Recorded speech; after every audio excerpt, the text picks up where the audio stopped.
it's not only in India. As we've seen globally, the Chinese are just taking a march with EVs. And as we've said before, the best-selling EV today is Chinese. In a market like India, it's so cutthroat, and to build a brand, you may probably have the best product out there, but if you don't really create that mind share and buzz in the market amongst many options, it's a challenge. On the one hand, you might feel that, Stellantis doesn't need a third brand.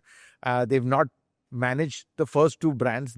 They should get that right before getting a third brand right. But on the flip side, this could be the brand that saves them. I just hope that the go-to-market strategy is addressed and we eventually have a localized portfolio to ensure that Stellantis have some skin in the game wherein their share is becoming smaller and smaller. And that's what the Chinese are doing. They're really playing on all our emotions. Yeah, absolutely. And whether it's our wallet, our heads, our hearts, everything they are, kind of playing on that. Hello and welcome back to your weekly dose of everything automotive on our podcast Deep Drive, powered by Kotak Mahindra Prime. Now this week we are going to be talking about a new wave of EVs that is coming from completely new brands, and the latest brand to have officially announced their arrival is Leapmotor. That's what we're going to be talking about. I'm Hormazd Sorabjee. I'm Ketan Thakkar. Yes, Hormazd, it was a scoop last year. It started with the feasibility study. Eventually, the announcement was made by Carlos Tavares. You got it out of them at the Beijing show, I think. Absolutely. And yes, we met the global management of Leapmotor at Beijing Auto Show. Really optimistic about the Indian market. And in fact, the global head of sales over there said that, India is going to be a critical part of their internationalization strategy. With Carlos Tavares leaving, there were question marks asked whether is Leapmotor coming, not coming. And given the recent geopolitical challenges that we've had with China, it's back on track now. And it's finally on track. I think with Tavares leaving, a lot of things were in limbo. A lot of things obviously got delayed because when you have a change right at the top. There's bound to be some upheaval. But Ketan, interesting about Leapmotor. I mean, you look at the company, just founded in 2015. Phenomenal. It's just about 10 years old. Absolutely. Going international, it's unheard of. I mean, to be honest, it really puts, a sorry face on a lot of our Indian OEMs, which have been struggling for a long time to go global and still not there. But the Chinese, as far as the EV race goes, is just taken the whole world by storm. And Leapmotor, another one. And I think, it's going to be quite interesting because a lot to talk about on this podcast. One is, of course, Leapmotor as a brand and how it can do, and overall the Chinese EV wave. And I think there's one statistic which is quite interesting, that today the best-selling EV in the country is Chinese. Absolutely. Which is the MG Windsor. Absolutely. However much they want to say it's a UK product, however many Union Jacks they put on it, however many, Benedict Cumberbatches they get to talk about it, however much of a UK name they give it, we can't get away from the fact. And I think, it's a Baojun product, is it? That it is, absolutely, and that it's Chinese. But, I frankly, that's no bad thing, because today they are really ahead of the curve, ahead in the technology race.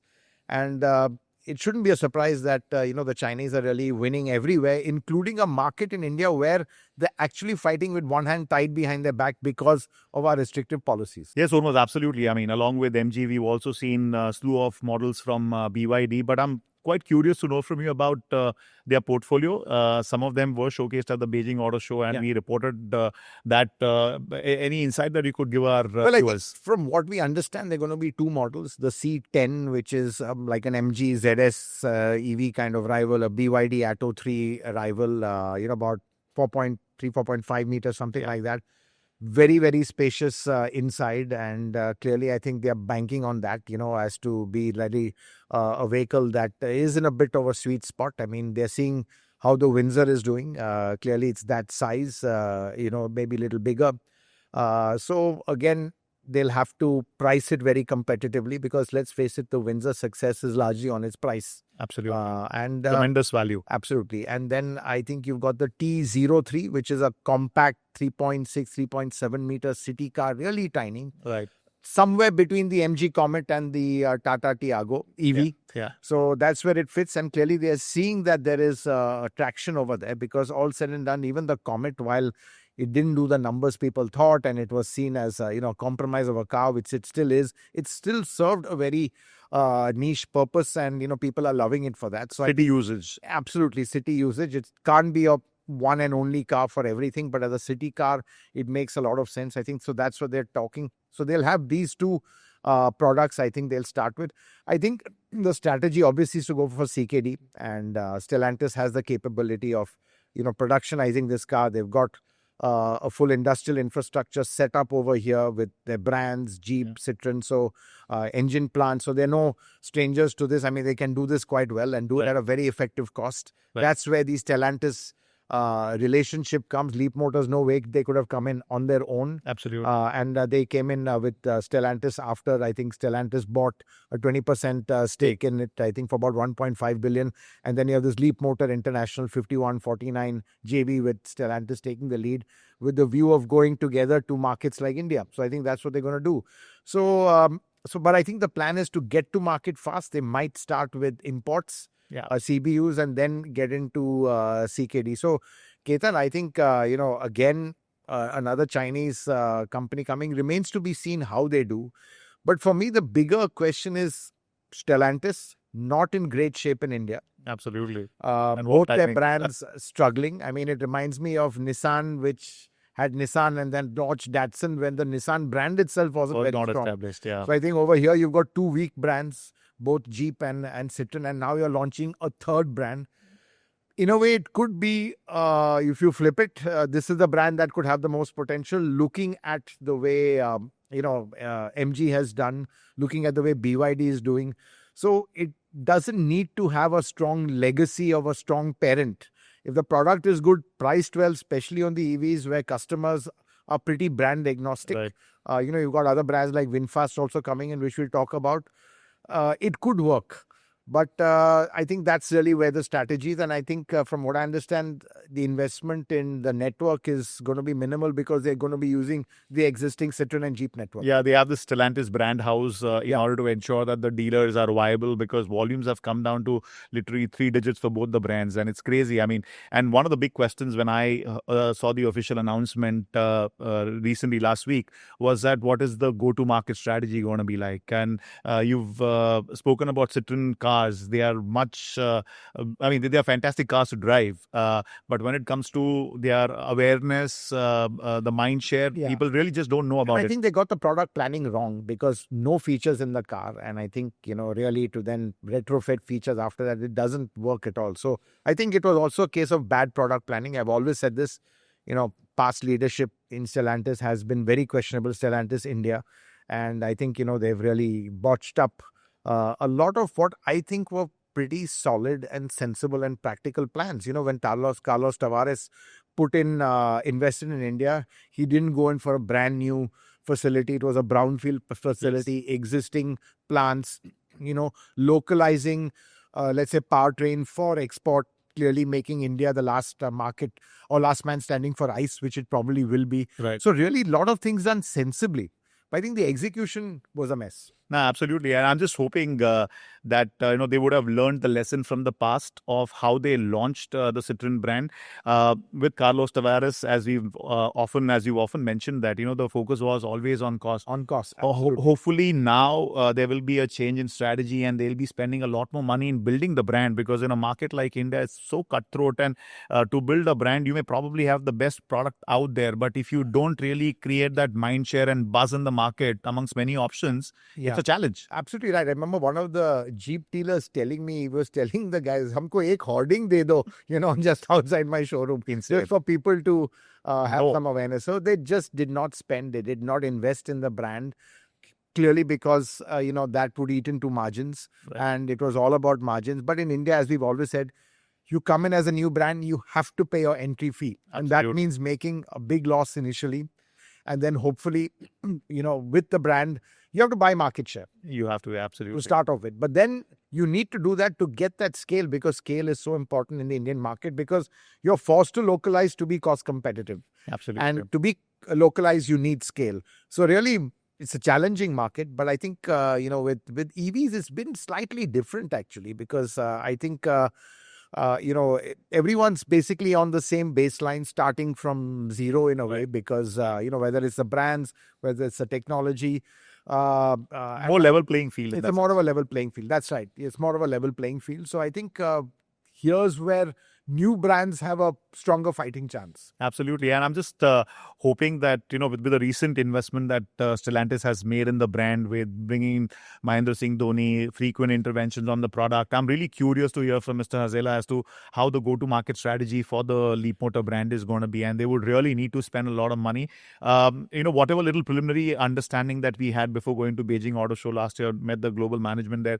Clearly, what was visible, Hormazd, was that portfolio was just absolutely right for India. Yeah. Right from A segment hatches to B segment SUV, C segment SUV, and amazing prices and kind of feature sets that the Indian consumer is actually willing to pay price for. So it's the fastest growing brand right now. Amongst the fastest growing brand in China, everything is growing very fast. In 24, Leapmotor actually sold about 293,000 cars, 100% growth. And the Leapmotor International has been the biggest pillar outside of the growth in China. And I remember the top management telling me that India is definitely a key part of their internationalization strategy. So they really have big hopes on India. The question is whether that CBU moves to CKD, that CKD moves to local production. Clearly, there's an appetite for Indian consumer to buy such kind of models. I just hope that the go-to-market strategy is addressed and we eventually have a localized portfolio to ensure that Stellantis have some skin in the game, wherein their share is becoming smaller and smaller, Hormazd. I think what's interesting, Ketan, is that if I were a Chinese OEM, I would jump at these opportunities, because FDI from a Chinese OEM is not possible. Yeah. I mean, MG has done it now. With a joint venture with JSW, that's one route. And again, Leapmotor is doing it with Stellantis. BYD, still very, importing. They've been unable to invest in a big plant to localize and manufacture here. That's not happened. But despite that, they're doing some pretty decent numbers. Their products are fantastic. They've made a mark already. So I think from Leapmotor standpoint, this is a fantastic opportunity to get into the Indian market on the back of the joint venture with Stellantis. So I think, it again brings to the Chinese question. I'm sure what's interesting is that none of the OEMs want to kind of flaunt their Chinese badge or their badge. Yeah. I mean, it's really hilarious, especially with MG. It was, as I said earlier, all about it being British, being a British brand. Right. But clearly all the products are Chinese. And, I think at one point, the C word was a bad name. Firstly, from a quality standpoint, you had a lot of, cheap Chinese two-wheelers catching fire and causing an issue. Then, of course, we had the Galwan incident. Yes. And, obviously the friction at the border, the worst ever in decades, which again had this wave of anti-China sentiment. But, consumer has quietly forgotten that, because at the end of the day, when the product is compelling, they're just going to go in for it. They get the right value. And today, I think, in EVs, being Chinese is actually, I think, a strength. Exactly. So, I mean, let's not forget all the batteries are Chinese. All the top makers are using Chinese batteries, whether it's Mahindra, Tata, all the top players. Of course, the Koreans will continue with Korean batteries. But I think, this is inevitable. And I think that's really how it's panning out today, because it's not only in India. As we've seen globally, the Chinese are just taking a march with EVs. And as we've said before, the best-selling EV today is Chinese. And in just a span of 1 year since its launch. Absolutely. It's just wiped out everything Tata Motors did in terms of leadership. I'm saying model-wise, as a company, they are still number one. Yeah. But in all that work in 5 years, it's just gone in with one model. I mean, today the Windsor is just hammering every Tata product. We have to see what Mahindra does with their portfolio. But again, we all know they're struggling with software issues. Yeah. It's been a slow release, into the market. So, whereas with the Chinese, they're just so good with things like software and, technology, EV technology, that and a phenomenal price. Absolutely. I mean, Windsor at 15 lakhs, you just can't go wrong at that. And they're going to sweeten it further with a bigger battery That's right. shortly. That's the launch later this month, Yeah. which is with the bigger battery. So again, Adding to the value proposition of the brand. you said it. So I think this is a very interesting situation. So on the one hand, you might feel that Stellantis doesn't need a third brand. They've not managed the first two brands. They should get that right before getting a third brand right. But on the flip side, this could be the brand that saves them actually, because Jeep is going nowhere.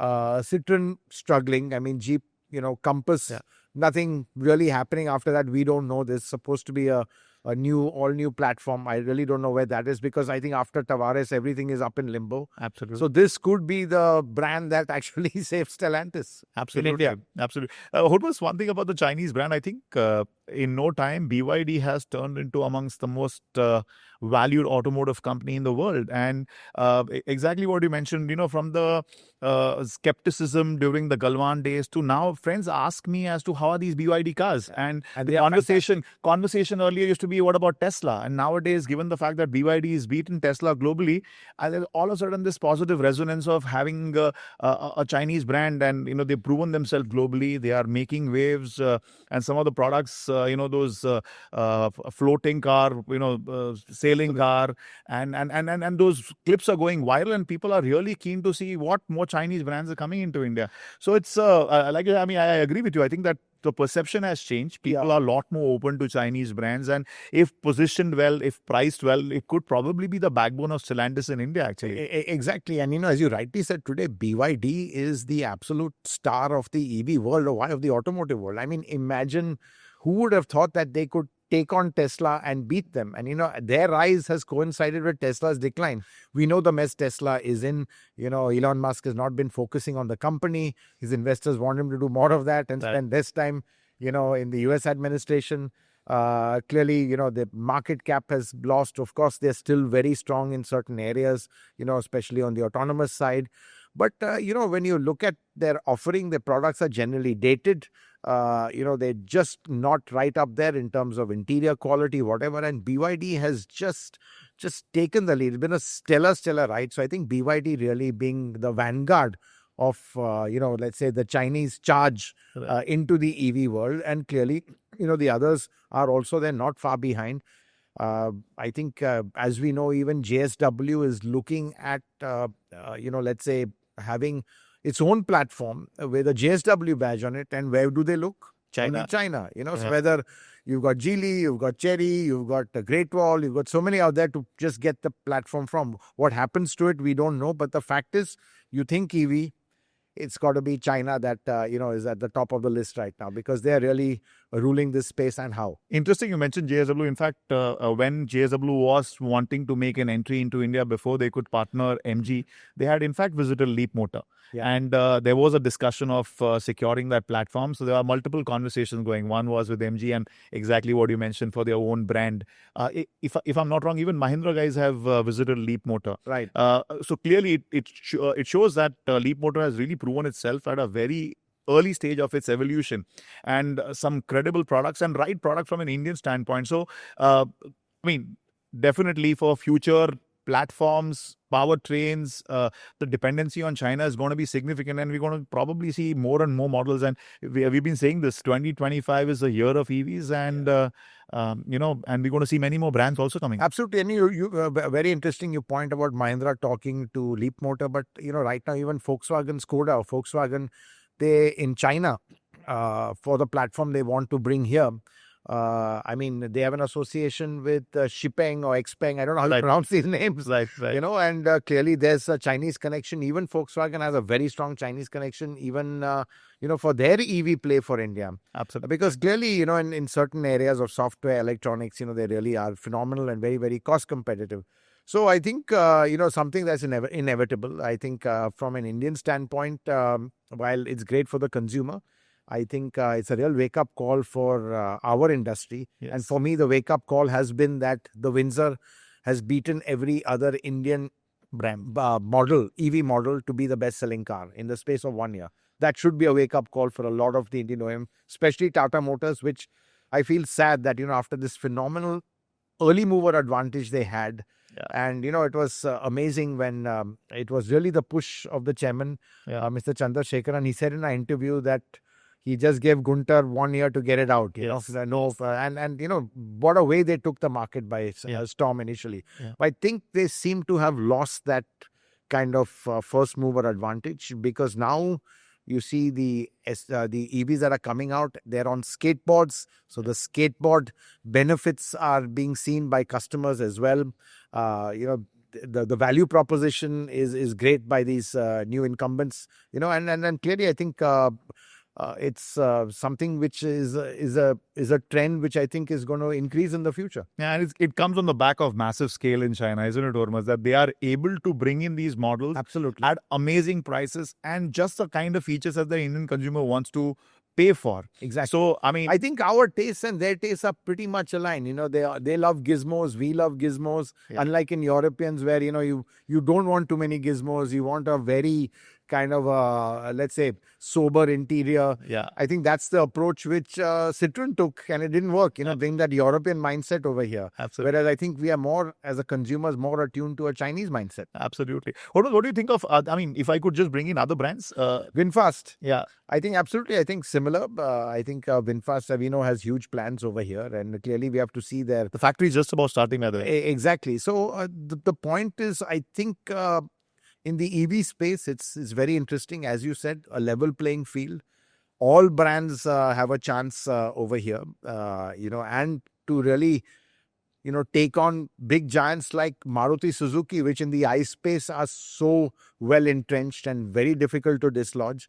But in the EV space, it's completely different. I mean, if you look at it, the top players in the EV space are not necessarily anywhere close to being top in the ICE space. Absolutely. Like MG and even BYD for that example. Absolutely. They're in ICE at all. Absolutely. So I think it is going to be interesting times. I think great for the consumer, and I think there's a different mindset when you buy an EV. You're not so much worried about residual values. You're not worried that much about the service network. You just assume the vehicle will be reliable, easily flexible with just software updates over the air.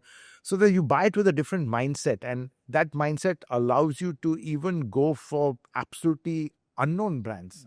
A lot more experimentative. Exactly, that's what I feel.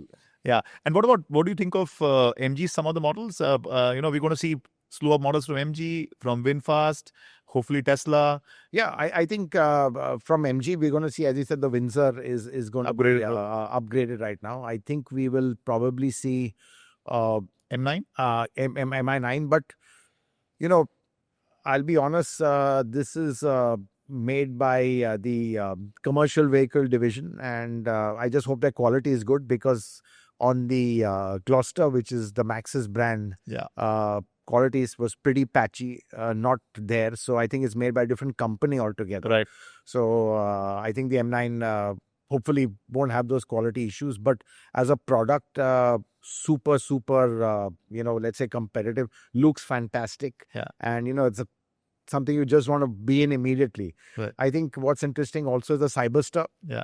But I think challenges over there, I think they've got little stuck with this whole CKD issue, which CKD SKD issue, which has become, I think authorities are becoming really anal about and particular about, and we've seen what's happened with Skoda Volkswagen on that. Yeah. So I think the Cyberster, which was to launch at a CKD price of 60 lakhs, I think will come initially as a CB of 75 lakhs. Oh. So I think they've lost a bit of that let's say edge. It would have been phenomenal at 60 lakhs. I mean, for that sort of performance. But that just goes to show, if you can localize it, you get mind-blowing bang for your buck. Absolutely. I mean, imagine a 60 lakh car that does 0 to 100 in, 3 and a few seconds. Wow. It's just crazy. Insane. And it looks fantastic. Design is superb. And that's what the Chinese are doing. They're really playing on all our emotions. Yeah, absolutely. And whether it's our wallet, our heads, our hearts, everything, they are, kind of playing on that. So I think, it's going to be really exciting times. Yeah. Any preliminary understanding on VF6, VF7 from Vinfast, Hormazd? Well, I think, I've not driven them, but this is what we hear. But I think, as you know, that I think in the US didn't get very good reviews. I think, quality has been a bit iffy. The reputation is, but I think again, I'm sure they're fast learners, very aggressive, learn very quickly. Again, they'll be super competitive. And I think, that also could be a brand to watch out for. So, I mean, what's fantastic is that all these offerings are going to be in that, if the T03 from Leapmotor, probably sub 10 lakh, and then VF6, VF7 at 25, 30 lakh.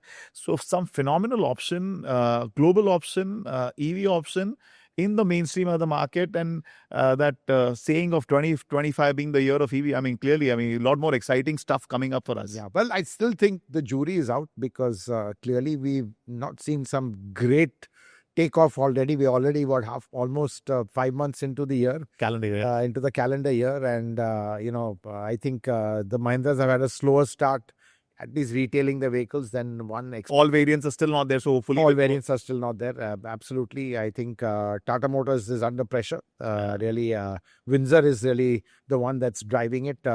Creta, really, to be honest, it's struggling. Creta EV. Yeah. One would have imagined that, the Creta SUV being such a giant, the Creta EV would at least get, maybe, 15-20% of the total sale, but it hasn't happened. They're under 1,000 units. Yes. Which isn't great for an SUV vision. ICE form sells 15,000-16,000. Yeah. So, it's going to be interesting. But I think, coming back to our topic, Leapmotor, I think that's going to be very interesting as well. And, while one can view it in multiple ways, whether Stellantis should be getting into this right now. Maybe I think, it's the smart thing to do because clearly this is the brand that could eventually give Stellantis the footing that it needs in India. Absolutely. And I think they have a dual portfolio, one for European market and one for the Chinese market. And the portfolio that is designed for India or rather meant for India is going to be coming from the European spec. So clearly, it's an international model that they're looking at. And I'm quite excited to see as to how the price positioning going to be for Leapmotor. That's going to be key because I'll tell you, Stellantis has had this habit, to be honest, of just botching things up. So it's really key that they do it. But I think, the team has learned. It's a very kind of, let's say, a team that has got now the experience. I can see it's a listening organization now. It's a listening organization. They've learned the hard way. So I think, they will use all these learnings into making sure, well, we hope that, the launch of this brand is done in a way that, you finally get the customers that it should have. And I think, frankly, it's all about price. It's all about features. Just follow the MG Windsor template, which I think this vehicle can.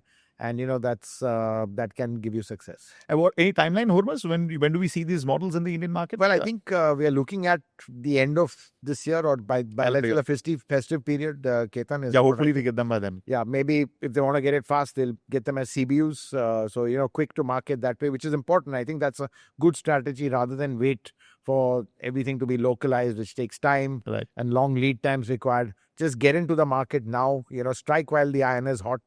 And, build a brand, get people to like the products. And that will also give the company an idea of the response and demand to see how much capacity they want to set up for a localized versions of these products. Lovely. Yet another option, an exciting option as that.